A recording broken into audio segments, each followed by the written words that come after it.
사우디아라비아, 이라크, 카타르, 미국, 캐나다. 방금 이야기한 나라의 공통점은 산유국입니다. 산유국이라고 하면 자국의 영토 및 영해에서 원유를 생산하는 나라죠. 그리고 우리가 생각하는 산유국의 이미지는 보통 기름기 좔좔 흐르는 땅에서 나오는 석유를 팔아 찐 부자들이 많다는 이미지인데, 석유 매장량 전 세계 1위임에도 각박한 삶을 살고 있는 나라가 있다고 합니다. 이 나라는 바로 베네수엘라라는 나라예요. 현재 베네수엘라의 상황이 얼마나 심각한 수준이냐면, 물가 상승률이 2015년 121.7%에서 2018년 13만%로 미친 상승률을 보여줬고, 국민들의 삶이 팍팍해지기 시작하면서 길거리엔 노숙자, 골목에는 사창가가 자리잡기 시작한 데다가 심지어 전세계 살인율 1위라는 불명예 타이틀을 달기도 했죠. 그렇다면 과연 남부럽지 않게 석유머니가 넘쳐났던 베네수엘라에는 도대체 어떤 일이 있었기에 지금의 상황까지 오게 된 것일까요? 자, 오늘 저와 함께 살펴볼 지식 가이드는 베네수엘라 경제위기 편입니다. 때는 시간을 거슬러 1922년 미인의 나라라고 흔히 알려진 베네수엘라에서 어마어마한 사기템을 하나 발견하게 됩니다. 바로 석유. 석유라고 하면 대부분의 사람들이 사우디아라비아, 이란 같은 중동 국가를 떠올리실 것 같은데요. 사실 이런 중동 국가들보다 먼저 석유를 발견한 곳이 베네수엘라였습니다. 심지어 중동 국가들에서 석유를 발견한 이후에도 전 세계 석유 매장량 1위는 베네수엘라였죠. 결국 베네수엘라는 과거 남미에서 제일 잘 나가는 국가로 자리잡게 되었습니다.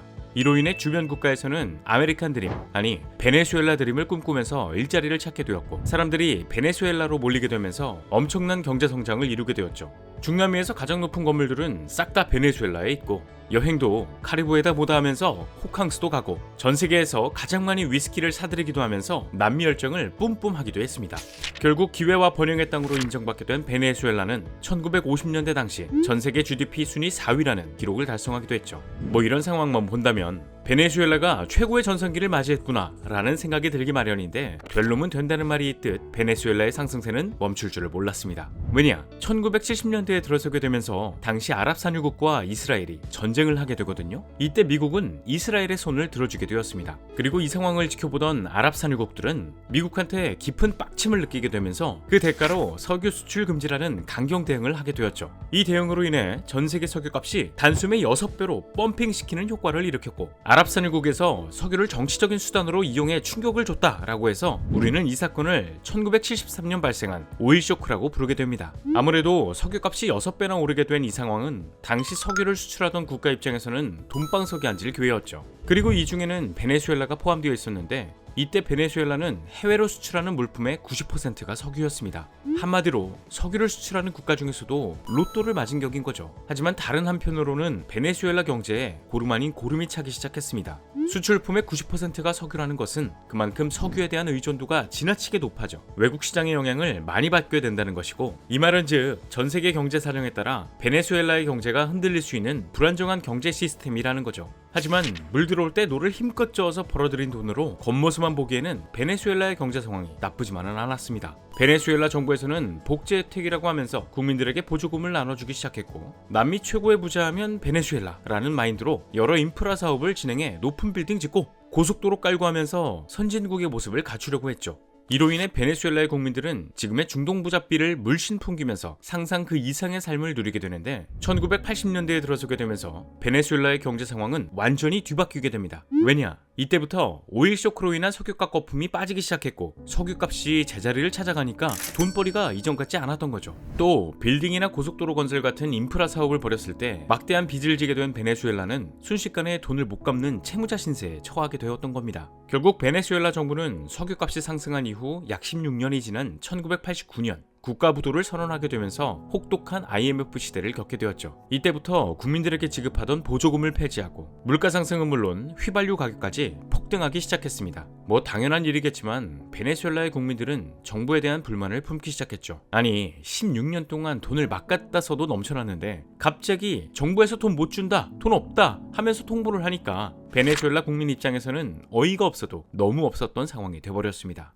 이들은 결국 정부에 대한 시위를 벌이기 시작했죠. 그런데 사람들이 한 명, 두 명 모여 목소리를 높이더니 일이 점점 커지네. 시위는 이내 대규모 시위로 번지게 되면서 새로운 정부가 나타나길 원한다 라는 이야기가 나오기도 했습니다. 그리고 이때 우고 차베스라는 사람이 등장해 쿠데타를 일으키기도 했죠. 하지만 우고 차베스의 쿠데타는 실패로 끝나게 되었고, 이 사건은 베네수엘라 국민들에게 아주 강력한 인상을 심어주게 되었습니다. 그렇게 시간이 흘러 1999년 아주 강력한 인상을 심어주었던 우고 차베스는 결국 대통령에 당선되었는데요. 정권이 바뀌었다는 것은 그래도 베네수엘라 경제 상황이 조금은 바뀔 수 있겠다는 희망은 가질 수 있었지만, 심각할 정도로 절망에 빠져 있었던 베네수엘라 국민들의 마음을 돌려놓기 위해선 반드시 무언가가 필요했습니다. 그러나 우고 차베스가 당시 처참히 박살나 있던 베네수엘라를 살릴 방법은 딱히 보이지 않았고, 하루하루 임팩트 없는 정권의 이미지가 정착되기 시작했죠. 그런데 이게 어떻게 된 일일까요? 2000년대 접어들 무렵 중국이 세계 시장에 미치는 영향이 커지게 되면서 원자재 값이 미쳐 날뛰기 시작하네. 이로 인해 석유값이 미친 듯이 폭등하기 시작했고, 베네수엘라는 과거 오일 쇼크 때보다 더욱 놀라운 초호황기를 맞이하게 됩니다. 결국 하늘 모르고 상승하던 물가도 낮추고 그동안 국민들에게 주지 못했던 보조금을 뿌리면서 우고 차베스는 가만히 있다가 얼떨결에 경제와 민심을 둘 다 챙긴 정권이 돼버리죠. 하지만 이때 강력한 반미 세력의 사회주의 정부였던 우고 차베스는 볼리바르라고 불리는 혁명을 실시했습니다. 여기서 이 혁명으로 발생하는 문제를 쉽게 이해하기 위해선 원유를 살펴봐야 할 것 같은데, 일단 땅에서 나오는 원유는 크게 경질류와 중질류로 나뉩니다. 경질류는 땅속에서 뽑았을 때 가볍고 질이 좋아 바로 사용할 수 있지만, 중질류의 경우에는 타르나 점성 같은 불순물이 많아서 정제를 거쳐야만 사용할 수 있다고 하죠.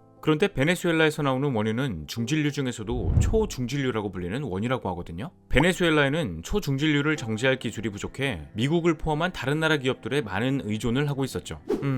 산유국에서 정제 기술이 없다는 것은 조금 믿기지 않는 부분인 것 같은데, 그렇다면 여기서 우고 차베스의 볼리바르 혁명은 어떤 문제를 일으켰냐? 일단 잘 나가던 수백 개의 민간 기업들을 국유화시켜버립니다. 이게 말이 혁명이지 부정부패에 찌든 정부가 욕심을 부린 것이죠. 나라에서 꿀꺽했으면 그만큼 정부에서 석유 산업에 기술, 자본 등의 투자를 이어갔으면 그나마 나아졌을 수도 있는데, 해외 석유 기업들의 자산을 몰수하면서 정권 유지를 위한 국민복지 정책을 집중적으로 시행했습니다. 왜냐? 우고 차베스의 입장에선 석유값이 떨어질 생각을 안 하니까 지지율만 신경 쓰면 되겠구나 싶었던 거죠. 결국 베네수엘라는 과거에도 했던 실수를 또 한 번 반복하게 되고, 산업 다각화 실패, 석유 의존도 증가라는 뼈아픈 정책을 펼치게 됩니다. 그런데 어떤 거품이든 언젠가는 터지기 마련. 석유값 거품이 또다시 하락하기 시작했죠. 우고 차베스는 이거 어떻게 해야 하나 생각했을지는 모르지만 다사다난했던 14년의 정치 생활을 마무리하고 2013년 암으로 사망하게 되었습니다. 이후 니콜라스 마두로라는 부통령이 우고 차베스 정부를 이어받게 되었죠. 우고 차베스 정부는 심각할 정도로 운이 많이 따라줘서 나라를 운영할 수 있었던 것이 컸습니다. 때문에 니콜라스 마두로는 이들의 부족한 점을 보완해서 상황에 맞는 정책을 펼쳤어야 했죠. 하지만 니콜라스 마두로는 석유를 제외한 다른 산업을 발전시키기는커녕 우고 차베스 정부의 막 나가는 정책을 그대로 이어가네.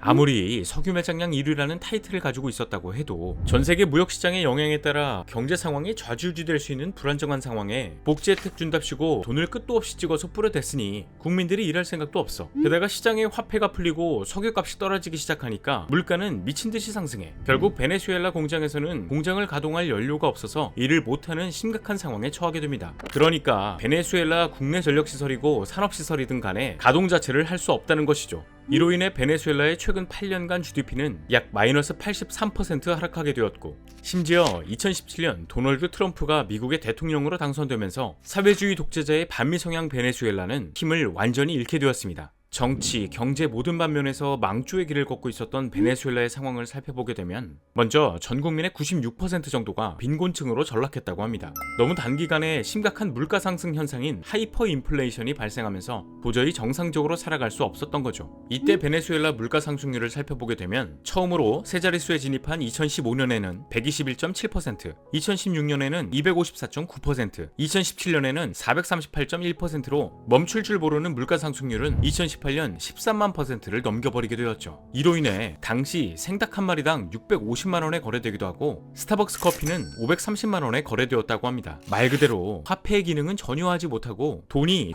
아닌 세상이 펼쳐진 것이죠. 결국 화폐를 지불하고 물건을 구매하기보단 물물거래를 선호하는 석기 시대의 모습을 보여주기도 했고, 베네수엘라 국민들의 삶은 과거에 상상할 수도 없었던 나락으로 빠지게 됩니다. 2019년, 2020년 전 세계 살인율 1위라는 불명예 타이틀을 달기도 했죠. 그렇게 베네수엘라 많은 국민들은 경제 활동을 할 수도 기본적인 생활조차 하지 못해 노숙자의 삶이라든지 몸을 파는 등의 삶을 선택하기 시작했습니다. 이들은 특히 거리에 돌아다니는 외국인들을 상대로 협상을 진행해 $10가량의 돈을 받고 성매매를 진행한다고 하죠. 또 얼마를 더 주겠다라고 하면 그 사람의 신분, 나이 등이 뭐가 됐든 간에 직접 숙소로 찾아가 진행하기도 한다고 하는데, 니콜라스 마두로는 이대로는 안 되겠다 싶어 화폐 개혁도 하고 의약품 구매 대금을 다이아몬드나 귀금속으로 대신 지급하겠다는 제안을 해보지만 효과는 굉장히 미비했다고 합니다. 오히려 국민들이 빈곤과 식량난에 시달리면서 평균 체중이 11kg 이상 빠졌다고 하죠. 하지만 최근 베네수엘라의 인플레이션이 200%로 떨어지면서 조금의 희망이 보이기 시작했는데요. 러시아 우크라이나 전쟁으로 유가가 급등하게 되면서 베네수엘라의 석유가 주목을 받기 시작했기 때문입니다. 실제로 바이든 정부는 미국의 한 국유 회사에게 베네수엘라에서 석유 생산 재개하는 것을 6개월간 허락했고, 전 세계가 에너지 가격 안정을 기대하고 있는 상황이죠. 다만 베네수엘라는 수년간 경기 침체로 인해 석유 생산 역량이 크게 떨어졌다는 분석이 나오고 있어 갑자기 많은 양의 원유를 생산하기에는 어려움이 있다는 관측이 나오기도 했습니다. 과연 베네수엘라는 제1, 2의 전성기를 넘어 석유 매장량 전세계 1위 타이틀의 명성을 떨칠 수 있을까요? 오늘의 영상은 여기까지입니다. 다음에 또 다른 안내서로 찾아뵙도록 하겠습니다. 지금까지 지식가이드였습니다. 감사합니다.